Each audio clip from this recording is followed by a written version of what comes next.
Bien, hermanos, entonces estamos en el texto de Hebreos, capítulo 10, del versículo 19.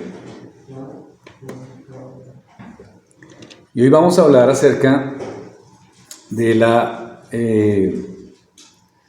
incredulidad, pero cómo estar juntos, como hermanos, podemos batallar más con ese sentimiento que a veces como cristianos tenemos y que nos aflige en muchas circunstancias particulares. Habíamos empezado la semana anterior sobre este tema y vamos a seguir desarrollándolo, ¿no?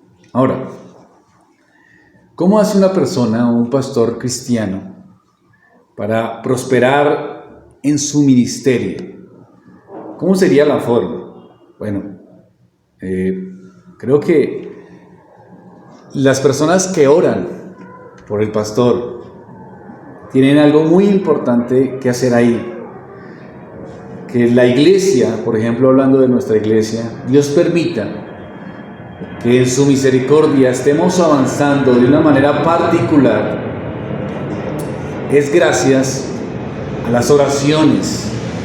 Creo yo que Dios nos ha rodeado, especialmente en mi ministerio particular, con hermanos que oran, que me animan a que siga en la fe cristiana, que siga adelante a pesar de las dificultades, de las problemáticas que se presentan en el ministerio cristiano, que en muchas ocasiones no son fáciles.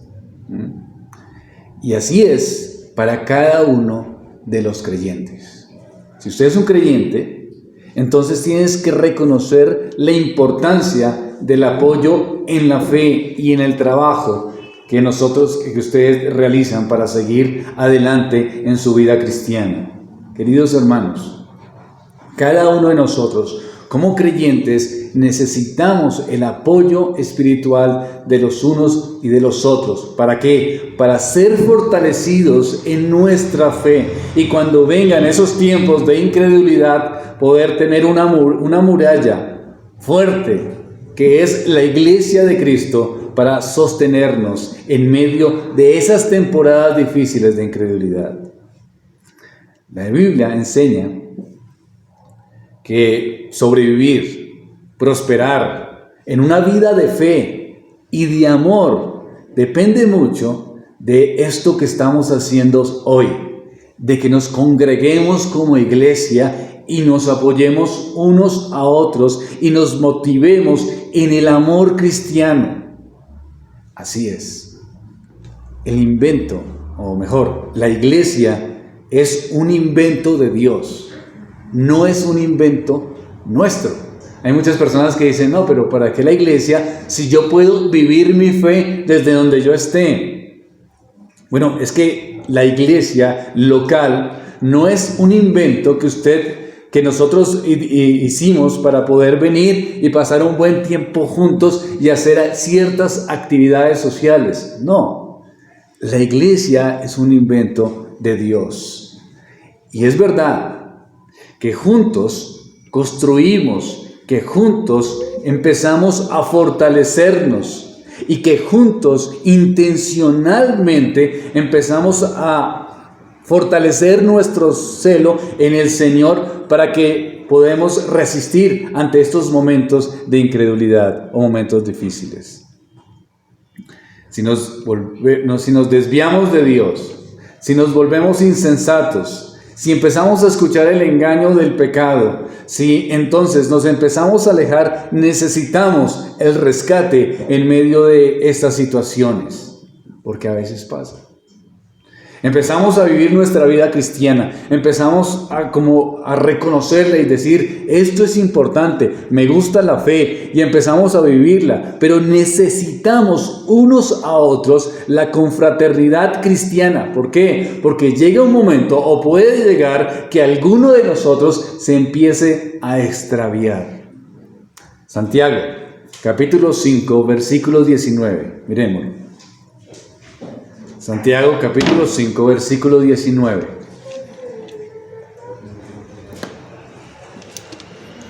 Dice las Escrituras: hermanos, si alguno de entre vosotros se ha extraviado de la verdad y alguno le hace ¿qué?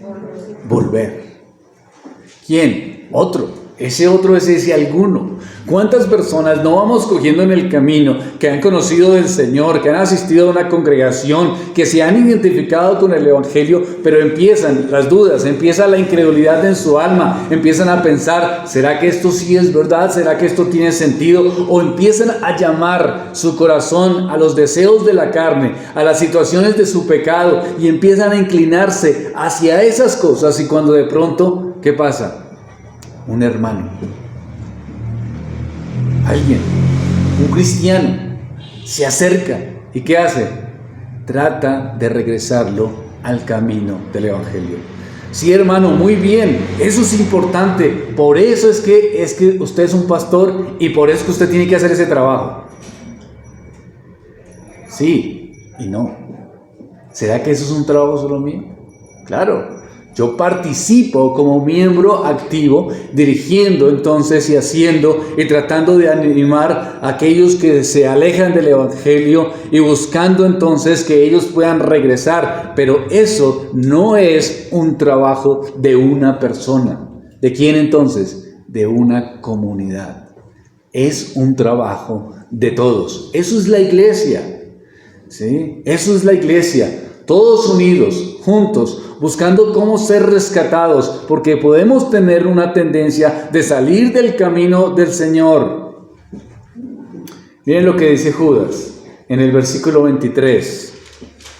Judas, versículo 23. A otros salvad, arrebatándolos del fuego, y de otros tener misericordia con temor, aborreciendo aún la ropa contaminada por su carne. A otros salvad. Ese es un compromiso de todos. No podemos ser despreocupados y por eso entonces es la iglesia del Señor. Dios la inventó. ¿Por qué? Porque el mundo afecta las conciencias de las mentes, afecta y quiere alejarnos de la fe en Cristo Jesús. No existe un cristiano que se crea una especie de llanero solitario viviendo la fe de acuerdo a sus parámetros simplemente porque no se siente a gusto con una iglesia en particular. Ojo, hermanos, la iglesia no es perfecta. Nuestro Dios es perfecto. La iglesia no es perfecta. ¿Por qué no es perfecta? Porque asistimos nosotros.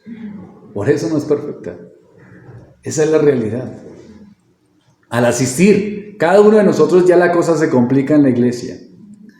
Pero así la inventó el Señor.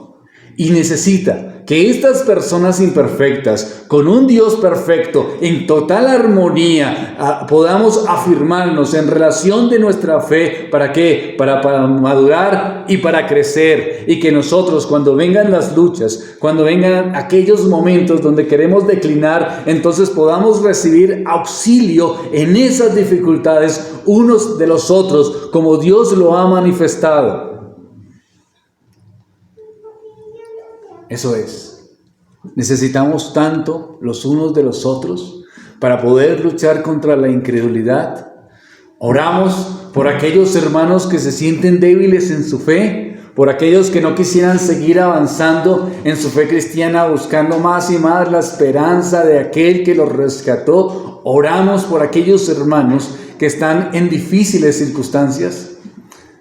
Un pastor publicó una carta que le mandó otro hermano apoyándolo para su ministerio. Le manda esta carta, pero la carta tenía una particularidad. En realidad no era una carta. Era una oración. Era una oración para Dios. Y esa oración, entonces, pues la escribió. Y la oración dice así: Querido Señor, glorifícate a ti mismo, Salvador nuestro, a través de movernos a nosotros, una familia de creyentes, a orar como nunca antes, que encontremos deleite y enriquecimiento en una nueva intimidad de conversación contigo. Que nuestras iglesias, aunque nuestra iglesia experimente nueva salud y vitalidad, y permítenos, a través de una liberación de tu poder de intercesión, que confiemos en las fortalezas de oscuridad en nuestro país y alrededor del mundo. que tu nombre sea respetado y reverenciado en todas partes. Dale especial orientación a tu siervo, mientras él lucha con el discernimiento de problemas urgentes acerca del futuro de la iglesia. Aún en la incertidumbre, provéele seguridad, provéele dirección, para que sea tu paz la que esté con él y que tu paz sea inmóvil. De parte de tu siervo Bill. No le dijo muchas palabras, ¿no? ¿Cómo animó a este pastor? ¿Por medio de qué? Una oración. Seguramente esperaba una carta diciendo: ánimo, hermano pastor, que vamos a salir de esta. Y lo que encontró que fue una oración. Un hermano que se preocupaba en oración. Eso es lo que nos anima unos a otros. Queridos hermanos, la confraternidad cristiana para luchar contra la incredulidad, como lo hemos dicho muchas veces, no se trata de actividades lúdicas para encontrarnos juntos y que nuestros jóvenes encuentren otros jóvenes para que puedan entonces pasársela bien. ¿De qué trata entonces? De esto. Una preocupación genuina. Una preocupación real porque el otro encuentre confianza, esperanza en Jesucristo. De eso se trata. Me preocupa la intimidad del otro y deseo orar por él. Necesito que él pueda comprender que Cristo es la única esperanza cuando batalla contra la incredulidad. Podemos hacerlo cada vez que lo queremos. Orar y una y otra vez por nuestros hermanos que tanto lo necesitan, por los jóvenes de nuestra congregación. ¿Sacamos tiempo para oración por ellos? Claro, no quiere decir que nos sentamos totalmente identificados con ellos. Puede ser que están en otro plan, pueden estar en otros pensamientos, en otras ideas, y tal vez la confianza o la amistad hacia nosotros no sea de su mayor interés en este momento. Pero queridos hermanos, oramos por ellos. No importa que no sean mis hijos, ¿no? Simplemente hay jóvenes que asisten a nuestra congregación. Es más, no importa que sean cristianos, tal vez están sentados porque quieren escuchar la voz de Dios, quieren escuchar algo, y es necesario que nosotros como congregación abandonemos un poco nuestro egoísmo y estemos orando por las necesidades de ellos, de nuestros niños, de nuestros jóvenes. Eso es entonces salir de nosotros mismos. Batallamos contra la incredulidad seriamente si lo hacemos juntos. Solos es muy difícil, queridos hermanos. Si nuestra meta es glorificar a Dios, no dudaremos que hay momentos de crisis, especialmente en nuestros corazones, donde empezamos a dudar del poder de Dios actuando en las diferentes circunstancias de la vida y necesitamos el apoyo de otros hermanos para poder entonces salir y glorificar el nombre del Señor. Romanos capítulo 4, versículo 20, dice lo siguiente: tampoco dudó por incredulidad de la promesa de Dios, sino que se fortaleció en la fe, dando gloria a Dios. Es las promesas de Dios. Todas las promesas de Dios fueron compradas para los pecadores, para los creyentes. Es un acto que ocurrió en el pasado, siendo la muerte y la resurrección de Cristo. Pero la creencia de la gloria de Dios no solamente se enfoca en estos actos del pasado, sino que también mira hacia el futuro. Es decir, las promesas de Cristo son vigentes para los creyentes, pero en algunos momentos podemos encontrarnos sin esperanza en esas promesas. Necesitamos ser fortalecidos más y más hacia el futuro, en la esperanza de un corazón que se anima a vivir para el Señor. Queridos hermanos, ¿cómo nosotros criamos a nuestros hijos? ¿Los criamos como que el Señor ya venció y que el triunfo de Dios es grande y misericordioso para su pueblo y solamente es cuestión de tiempo? ¿O cómo estamos criando a nuestros hijos? ¿Qué les estamos enseñando? Simplemente que este mundo es perverso, que este mundo es malo y que tratemos de conseguir mejores trabajos para salir adelante en medio de un mundo tan caótico como este, o los estamos criando con la esperanza de las promesas del Señor hacia el futuro. No es de sorprendernos, queridos hermanos, que muchos jóvenes se sientan desanimados en su vida cristiana. ¿Cómo no? Este mundo es difícil, ¿no? Van a la iglesia, salen de su iglesia y ¿con qué se encuentran? Con música inapropiada. ¿Con qué se encuentran? Con comentarios. ¿Con qué se encuentran? Con un mundo totalmente caótico que les está diciendo que esto es la verdad. Y entonces van el domingo y otra vez reciben algo. Y sus padres a veces viven como si no tuvieran una esperanza hacia el futuro. ¿Cómo tenemos que criarlos? Pues pensando en lo que tenemos en Cristo y las promesas que tenemos, que se cumplen en el pasado, que son eternamente y que son las que nosotros viviremos en plena gloria. Es el Dios Santo prometiendo, el Dios del pacto obrando, es el Dios que rescata a su iglesia.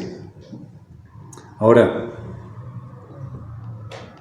cuando vemos esto, vemos entonces que necesitamos ver esa esperanza. Y necesitamos verla, ¿en dónde? En la iglesia de Cristo. Ahí es donde la vemos.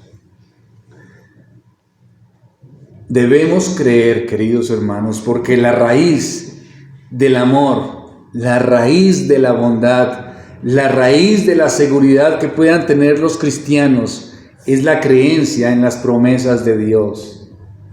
Si estás luchando contra el pecado, la raíz para vencerlo es la creencia en las promesas de Dios. Si estás luchando en la crianza de tus hijos, entonces la raíz para luchar y encontrar victoria es la creencia en las promesas de Dios. Pero también, como vimos hace 8 días, la incredulidad es la raíz de todo pecado. ¿Estás luchando contra la incredulidad? ¿Peleas en la batalla de la fe? ¿Estás entendiendo y estás peleando y estás luchando como debe ser? ¿Estás reconociendo que a veces tus comportamientos, tus actos pecaminosos, tu vida desordenada o más aún una vida sin importar de Cristo, sino viviendo bajo tus propios parámetros, es fruto de un corazón incrédulo, idólatra hacia ti mismo? Ahora, esos pensamientos están afectando tu mente y estás creyendo en ellos y entran con sutileza y empiezas a vivir de esa forma incrédula y al final entonces encontrarás desánimo en ella. Ahora, miren lo que dice el apóstol Pablo: he peleado la buena batalla, he acabado la carrera, he guardado la fe. ¿Qué quiere decir esto? Que hay un combate constante, que tenemos que pelear. No importa si usted sabe de mucha teología, si tiene muchos títulos o si no tiene ninguno. Aquí todos luchamos con la incredulidad de nuestras almas, con los pensamientos, con las ideas, con el para qué, si esto tiene sentido. Y necesitamos ser fortalecidos en nuestra fe para crecer y decir como dijo Pablo: he peleado la buena batalla, he acabado la carrera, he guardado la fe. Él peleó la buena batalla. ¿Para qué? Para mantener su fe y toda su vida cristiana. Bueno, hermano Helber, pero si yo soy un cristiano, ya con eso sería suficiente. O sea, si la salvación es del Señor, bueno, sí, la salvación es de Dios y Dios obra de una manera especial, pero la Biblia nos advierte constantemente de la lucha del cristiano y de la batalla del cristiano, y no en pocos casos hemos visto personas que salen de la fe cristiana. ¿Por qué? Porque no se han mantenido firmes en el Evangelio del Señor. ¿Cuántos comienzan? Pero ¿cuántos terminan? ¿Cuántos arrancan su vida espiritual diciendo: sí, esto me parece bien, aún entrando al seminario? Yo conocí estudiantes del seminario que en el tiempo, compañeros míos, abandonaron su fe, y aún peor, algunos se volvieron totalmente apóstatas de negar la verdad del Evangelio de Cristo. eso en unos casos. En otros casos, muchos simplemente seguían viviendo vidas hipócritas, con pecados escandalosos, realmente en lo oculto de su corazón, pero manifestando una teología de iglesia, cuando en realidad su corazón estaba lejos de la verdad de Dios. Esto pasa. Bueno, hermano, y entonces, si estamos hablando que es la gracia y que por la gracia entonces somos salvos y que salvo siempre salvo, pues entonces, ¿hay qué? Pues hermano, el Señor nos dice cómo hacer y nos está mostrando una realidad. ¿Cuál es? Pues la incredulidad de nuestro corazón. ¿Y qué tenemos que hacer? Pues va a batallar. ¿Y cómo? Pues nos da las herramientas. ¿Cuál? La iglesia. La iglesia local, los hermanos. ¿Estás seguro, hermano Helber? Porque es que estos hermanos pues son como regularcitos. Sí, hermano. Sí, estoy seguro.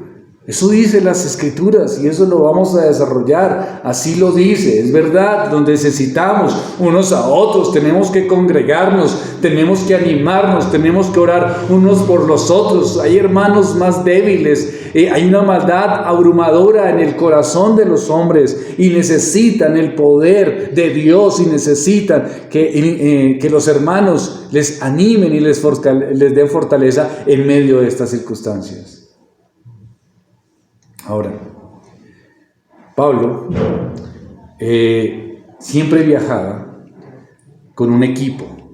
No era un hombre solitario, pensando en que él dice que se mantuvo en la fe.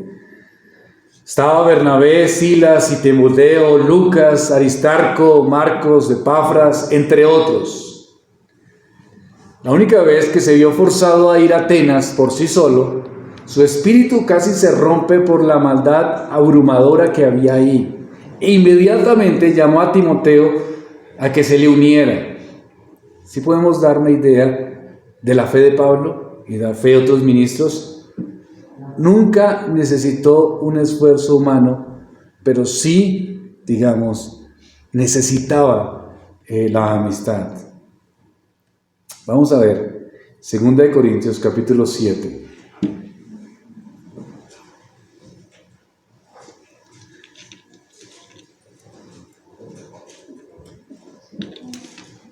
Segunda de Corintios capítulo 7 del versículo 5, dice lo siguiente: porque de cierto, cuando vinimos a Macedonia, ningún reposo tuvo nuestro cuerpo, sino que en todo fuimos atribulados, de fuera conflictos, de dentro temores. Las cosas estaban mal. Parece que en este viaje fue solo y las cosas estaban muy complicadas cuando llegó a esa ciudad. Pero Dios, ¿qué dice? Que consuela a los humildes. Muy bien, entonces Pablo llegó y se puso a orar y le dijo: Señor, tráeme consolación porque estoy en una ciudad donde hay tantos conflictos, donde hay tantos temores, donde hay tribulación. Y entonces vino un poder mágico en su corazón y entonces se levantó diciendo: ya estoy bien. ¿Fue así? No. Pero Dios, que consuela a los humildes, nos consoló. ¿Con qué? Con la venida de Tito.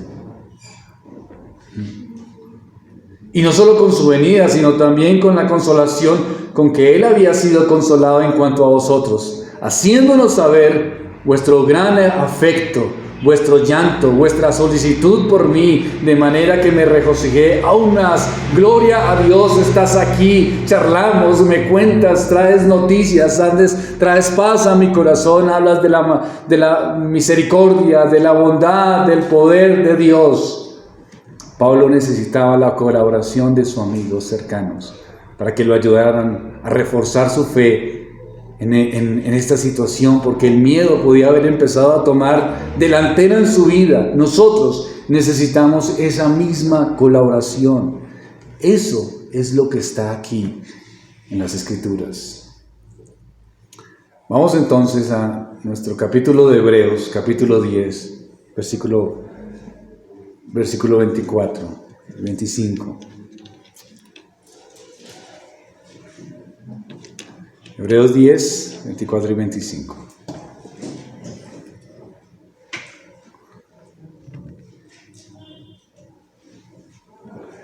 Y consideremos unos a otros para estimularnos al amor y las buenas obras, no dejando de congregarnos, como algunos tienen por costumbre, sino exhortándonos, y tanto más cuando veis que aquel día se acerca. Entonces, ¿qué dice el texto? Reunirse, se ordena congregarnos. Pero este era un tipo de reunión particular, según lo que vemos en el texto, y eso es lo que apuntan las Escrituras. ¿En qué sentido? En que es un tipo de reunión donde nos exhortamos, donde nos animamos los unos a los otros. No está hablando, querido hermano, de un tipo de reunión donde solo llegamos un poco tarde para que todo el mundo esté ya listo y salimos muy rápidamente. No está hablando de ese tipo de reunión. Está hablando de un tipo de reunión donde podamos entonces reflexionar en la voz de Dios para que nuestras conciencias sean inquietas. ¿Para qué? Para que nos podamos animar los unos a los otros. No somos solos, necesitamos los unos a los otros en medio de un mundo difícil. Hay otros padres que han vivido cosas más difíciles de las que nosotros podemos haber vivido y tal vez tengan una experiencia, tengan una sabiduría, tengan una palabra que consuele nuestras almas. Eso es, nos reunimos para ayudarnos. Nos reunimos para manifestar amor, pero no un amor intencional en relación a una actuación. Estamos hablando de un amor ferviente por el alma del otro, para que crezca, para que madure en la fe cristiana. Eso es. Tenemos que manifestar amor cristiano. ¿Para qué? Para que nuestros hermanos tengan fortaleza espiritual. Claro. Es el ministerio del Señor, es el ministerio que debemos vivir todos y cada uno de nosotros una y otra vez. Es un principio que requiere intención y que requiere que nosotros lo hagamos con una responsabilidad. Es significativo. Dios quiere que nosotros nos veamos cara a cara con Él en el futuro, pero mientras que estamos acá en la presencia de nuestros hermanos, nos debemos exhortar y nos debemos animar los unos a los otros y continuar juntos. Entonces, ¿por qué nos reunimos? Nos reunimos para eso, para escuchar la voz de Dios y exhortarnos los unos a los otros a la luz de las Escrituras. Eso es el caminar cristiano. Nos necesitamos. Así lo planteó el Señor, así lo determinó Dios. Si no lo hacemos, entonces, ¿cómo nos sostenemos? Queridos hermanos, la iglesia no es el lugar para venir a dar una imagen de perfección. Eso es un club social, ahí sí pueden hacerlo, ¿no? Como vamos a reunirnos como los amigos y vamos a un club. ¿Cómo es tu matrimonio? Perfecto. ¿Cómo son tus hijos? Mis hijos son perfectos. Entonces ese sí es el lugar, porque allí la gente quiere verse bien, quieren verse perfecto, quieren verse con la mejor economía, quieren verse en prosperidad, pero no la iglesia. ¿Por qué? Porque la iglesia vienen es que pecadores. Y todos hemos pecado contra Dios. Y así tengamos una apariencia de piedad, la realidad es que si somos una iglesia que entiende las doctrinas del Evangelio, sabemos que esta persona y cada uno de los que estamos aquí necesitamos de Dios. De Dios. Necesitamos de su gracia, necesitamos de su perdón, necesitamos entonces de su consuelo. Aquí no hay ninguno perfecto que se manifieste en total plenitud y que tenga la familia perfecta y los hijos perfectos. No, aquí estamos compuestos, es la iglesia de pecadores. Y hay algunos que han superado ciertos pecados que nos pueden ayudar a los que todavía estamos con ese pecado. Y necesitamos unos de los otros, no como usted se lo pueda imaginar, no como usted quiera, sino como la providencia del Señor da. Pero lo que sí es cierto es que Dios siempre tiene algo que decir a través de sus hijos. Tito trajo consolación a casi nadie que a Pablo. Pensaríamos, ese hombre no necesita ser consolado porque es una maravilla, ¿no? Pero él encontró consolación. Entonces, si él la necesitaba y la encontró por medio de un hermano, entonces eso nos pasa a nosotros. Hermano Helber, sí, pero es que usted a mí no me consuela. Yo necesito que usted me consuele, porque es que... No, pero hermano, ahí lo está llamando otro hermano. No, pero no es lo mismo. No es lo mismo, su consolación es la que tiene que ser. Está equivocado, hermano. No es así que funcionan las cosas. Así no funciona. Es la providencia del Señor, claro. Estamos para servir, una palabra de aliento, un ánimo, claro que sí. Pero aquí es los unos a los otros que nos vamos acercando y nos vamos... Claro, si usted quiere que lo consuelen, porque hay gente que uno se acerca y no quiere que la consuelen porque todo está bien. Entonces, pues, si realmente ven que necesitan consuelo para su alma y son honestos, sí, y son honestos en sus pedidos, son honestos en sus circunstancias, son honestos en sus deseos. Queridos hermanos, yo sé que esta pandemia fue un tiempo difícil, fueron tiempos difíciles, pero cuidado, especialmente a los que están escuchándome por YouTube. Estaba pensando que así como dicen los pentecostales, que Satanás está haciendo algo con YouTube. Porque este sermón también es para ellos, pensando en aquellos que puedan congregarse y no lo están haciendo. Ni cuando estábamos antes y ahora que vamos a comenzar de nuevo.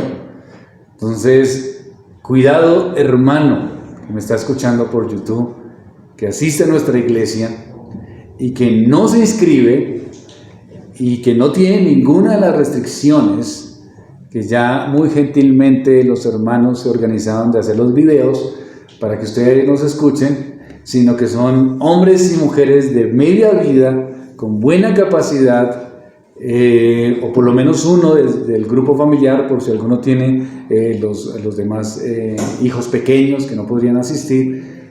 Entonces, y no lo están haciendo porque están muy cómodos allá en chancletas escuchándome. Cuidado, no es el plan de Dios, no es el plan de Dios.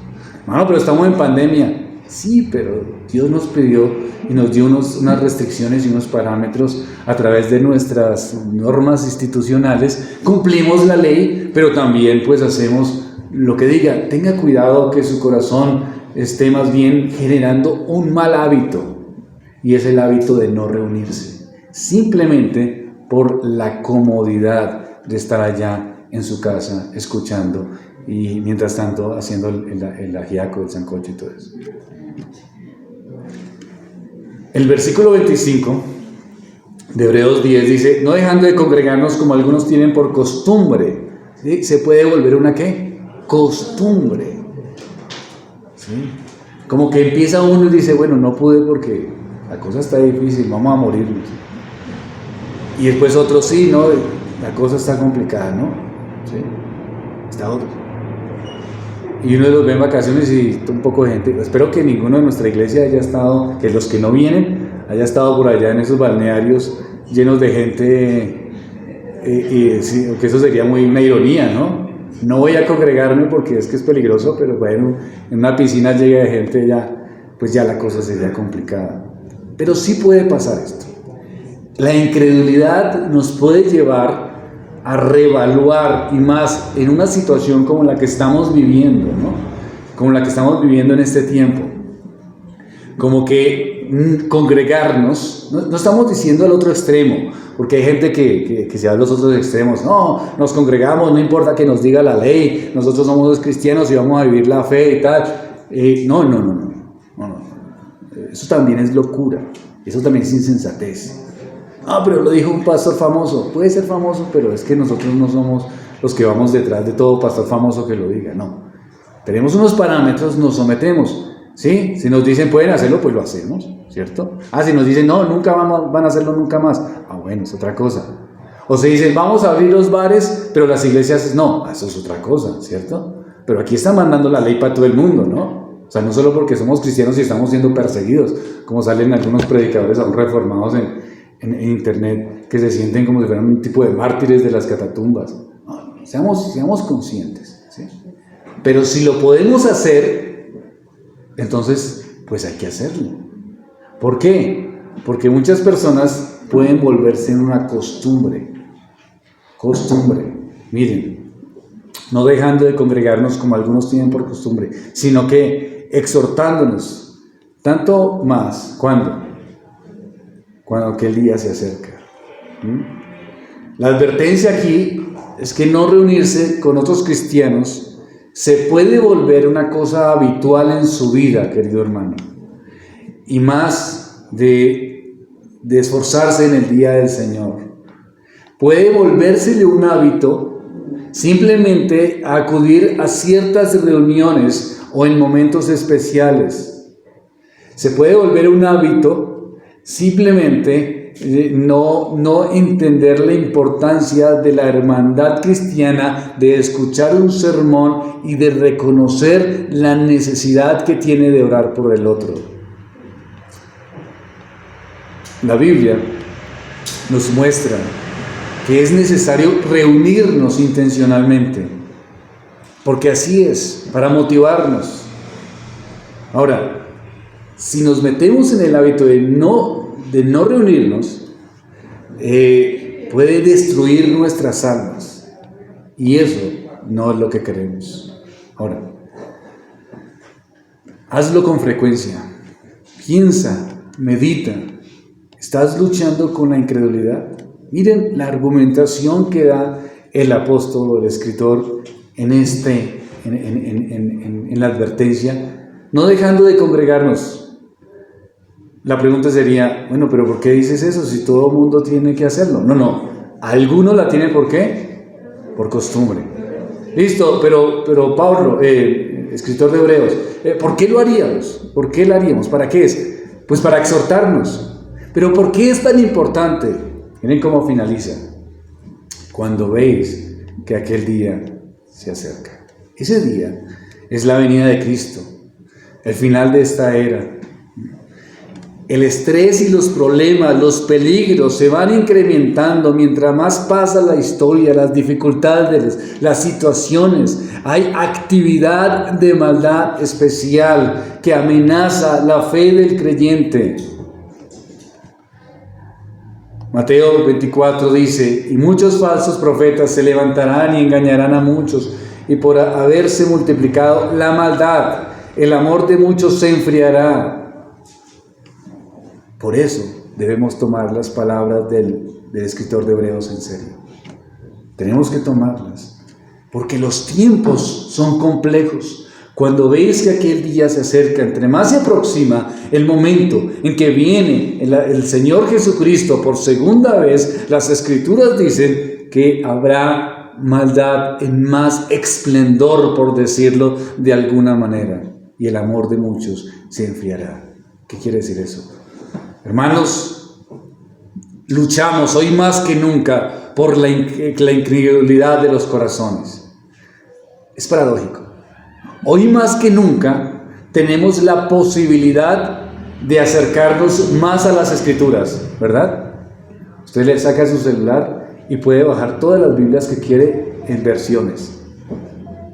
Hoy más que nunca tenemos la oportunidad de escuchar sermones, pero hoy más que nunca es donde más incredulidad se manifiesta de forma vivida, donde aún las iglesias se alejan de la verdad. ¿Pero por qué eso? ¿Por qué está pasando? Porque la gente está viendo las Escrituras, pero no las leen. La gente está escuchando, pero va buscando cosas que sean mezcladas con este mundo y vivir con criterios que el mundo da, pero también su fe mundana, por decirlo de alguna manera.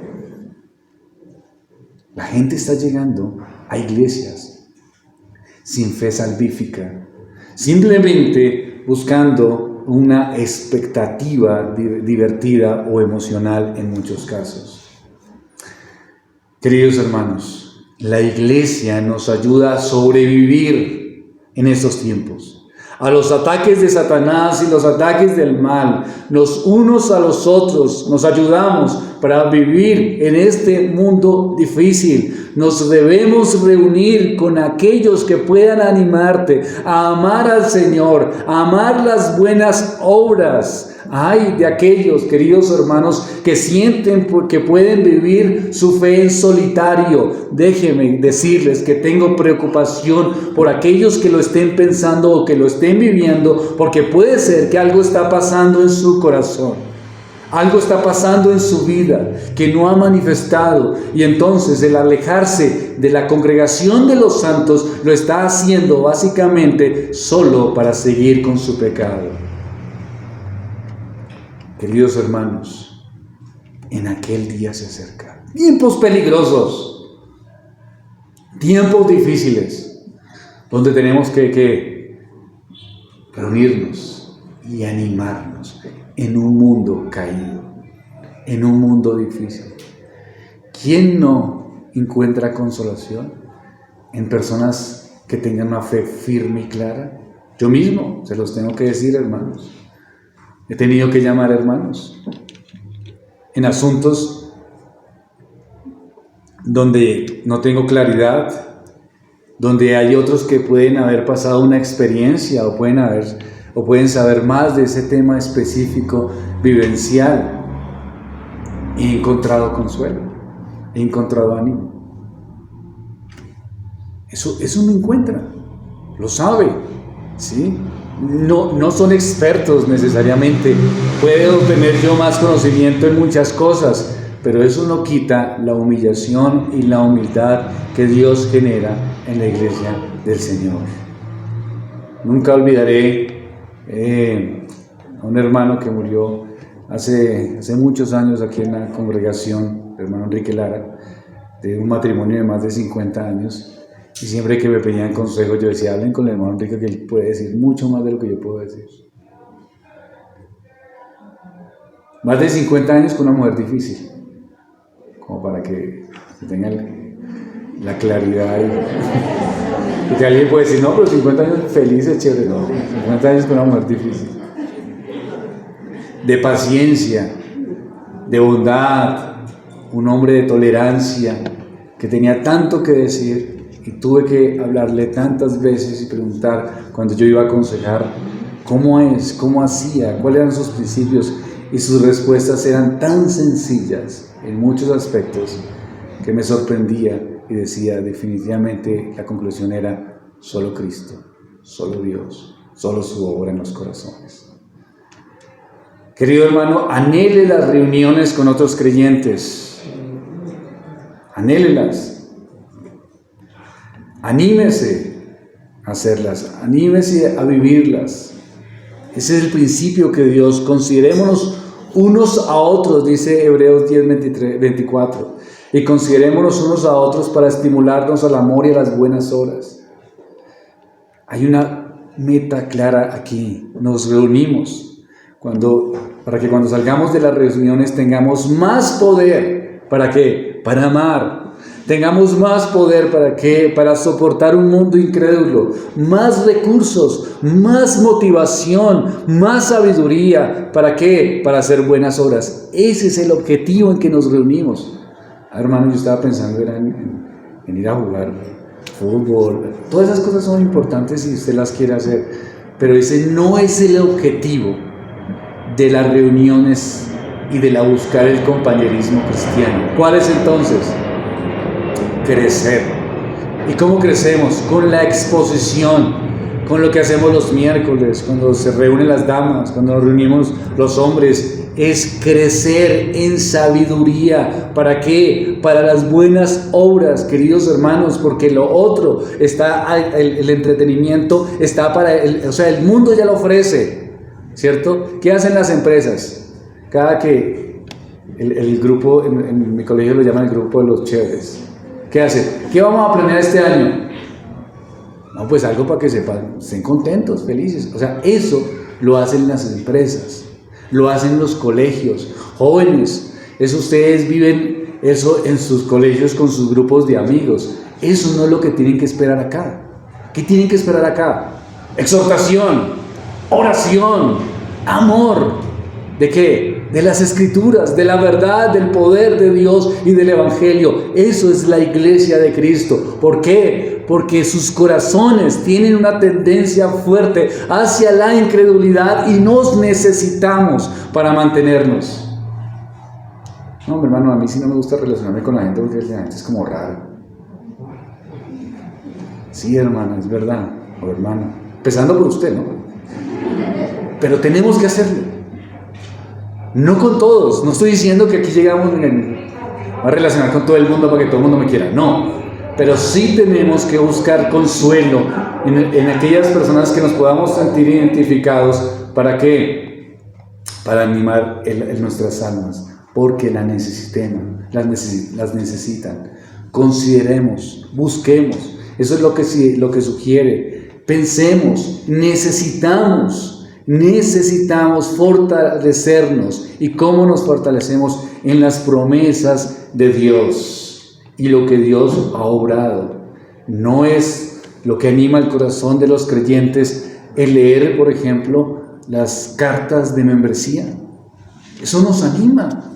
Dios me sacó, yo estaba en esta condición, encontré el Evangelio, encontré a Cristo y quiero servirle. Me anima esas palabras, me anima, quiero eso también para mí. Y nuestros hijos lo están escuchando, ¿verdad? Nuestros hijos están escuchando que ahí está pasando algo. No, tal vez no sean creyentes, es verdad, pero saben nuestros hijos que hay un hermano que se está parando, que está pasando una carta, que está manifestando un testimonio y está diciendo: Dios me liberó de esta condición y me salvó. Entonces, un corazón incrédulo, así sea el de nuestros hijos, puede pensar: ahí está pasando algo. Y no sabemos cómo obrará Dios en el futuro. Miremos entonces en Hebreos 10, pero el versículo 23. Mantengámonos firmes, sin fluctuar la profesión de nuestra esperanza, porque fiel es el que prometió. Es las promesas de Dios, Dios cumpliendo, Dios actuando, Dios manifestándose en gloria. Vamos de nuevo entonces, o vamos a otro texto, ahí en Hebreos capítulo 3, versículos 12 y 13. Mirad, hermanos, que no haya en ninguno de vosotros corazón malo de incredulidad para apartarse del Dios vivo. ¿Sí notan? Están hablando los hermanos, tengan cuidado. ¿Por qué? Antes más bien, exhortados los unos a los otros cada día, entre tanto que se dice hoy, para que ninguno de vosotros se endurezca por el engaño del pecado. Observen lo que dice el versículo 12. ¿Un corazón qué? Malo de incredulidad. ¿A quién? A los hermanos. Tenemos que buscar profundamente, preocuparnos. ¿Por qué? Porque la incredulidad viene al corazón. ¿Cuándo? Cuando la carne llama, cuando meditamos en pensamientos inapropiados. La incredulidad llama porque el mundo está diciendo una y otra vez, les está diciendo a ustedes, a mujeres, a hombres, a niños, a jóvenes, les está diciendo que lo que dice Dios no es verdad. El mismo problema del huerto del Edén se repite una y otra vez en la historia. De verdad que el Señor dijo: no, es que Dios sabe que serás inmortal. Así empieza esa voz a nuestros corazones. Otra vez, Dios sabe que lo que vas a sentir es chévere. Vívelo. Dios dice que no, porque es que Él sabe que lo que vas a sentir es especial. ¿Por qué te tienes que guardar para un matrimonio? ¿Por qué? No, esas son ideas, son pensamientos, es la locura religiosa. Más bien, vive, tranquila, vive según tus deseos, según tus pasiones, vive según tus criterios y disfruta. No, pero Dios dice que no. No. Dios dice que si hay amor, entonces sí. Empieza a reevaluar, empieza a cambiar lo que Dios ha dicho. Así es Satanás, así es este mundo malo. Entonces, ¿Qué tenemos que hacer? Pues tener cuidado porque puede empezar con un corazón de incredulidad. Entonces, ¿qué tenemos que hacer? En el versículo 13, antes exhortándolos unos a otros cada día. Eso es lo que tenemos que hacer para que ninguno de nosotros se endurezca por el engaño del pecado. ¿Qué quiere decir? Que empezamos a analizar, empezamos a pensar, empezamos a dar paso a la incredulidad del corazón y entonces terminamos nuestros corazones endurecidos. Pero ahí viene, ¿quién? La iglesia. Los hermanos, los testimonios, aún sin saberlo, la predicación, los hermanos obrando, los hermanos trabajando para la obra del Señor. Ahí vemos entonces los testimonios de Dios manteniendo personas firmes, aún en su vejez, sin ni siquiera a veces decir mucho, pero manifestando un corazón cristiano sincero. Y entonces a este hermano que su corazón se podía estar endureciendo, ¿qué pasa? Viene el bálsamo de la gracia e encuentra entonces alivio y su corazón vuelve a su camino. Eso es. Debemos luchar, queridos hermanos, contra esa incredulidad y necesitamos los unos a los otros para eso. Cuando digo los unos a los otros, es los unos a los otros, no los todos con el uno, ¿no? Es los unos a los otros. Los necesitamos. Sin la mayor experiencia, tal vez unos, no otros con tanta, pero sí habrá una palabra, un aliento, un consuelo o tan siquiera un testimonio. ¿Para qué? Para que aliente el corazón del débil. Oremos al Señor. Padre, gracias porque tu palabra se ha sido expuesta aún en medio de las dificultades, Señor. Gracias porque nos das ánimo, Padre Santo, nos das consuelo y vemos la importancia de la iglesia local, de los hermanos, de este congrupo, de este conjunto de pecadores que somos tan débiles, Señor, tan débiles, tan frágiles. Pero también, Señor, a nosotros, siendo débiles y siendo frágiles, nos utilizas para consolar corazones y apoyarlos en la lucha que tienen contra la incredulidad. Ayúdanos a hacerlo, Padre Santo. Lo necesitamos. Necesitamos vernos, necesitamos apoyarnos y necesitamos fortalecernos. Gracias por esos tiempos de oración. Gracias por esta tarde, por ese tiempo de oración. Gracias por ese espacio de los miércoles, de mirarnos a la luz de las Escrituras, conversar un poco en esos grupos pequeños que hacemos y reflexionar en lo que tú dices en tu Biblia. Señor, eso estamos procurando hacer. Te pido que le den utilidad a los hermanos para luchar contra la incredulidad que pueda haber en sus corazones y puedan pelear con las luchas que tienen en relación al pecado, la crianza de sus hijos, la lucha con su soltería, con su matrimonio, con tantas cosas de este mundo caído, que la única esperanza es las promesas de Dios y la vemos cumplidas en tu iglesia, porque la iglesia sigue y las puertas del Hades no prevalecen sobre ella. Gracias, Señor, en el nombre de Cristo. Amén.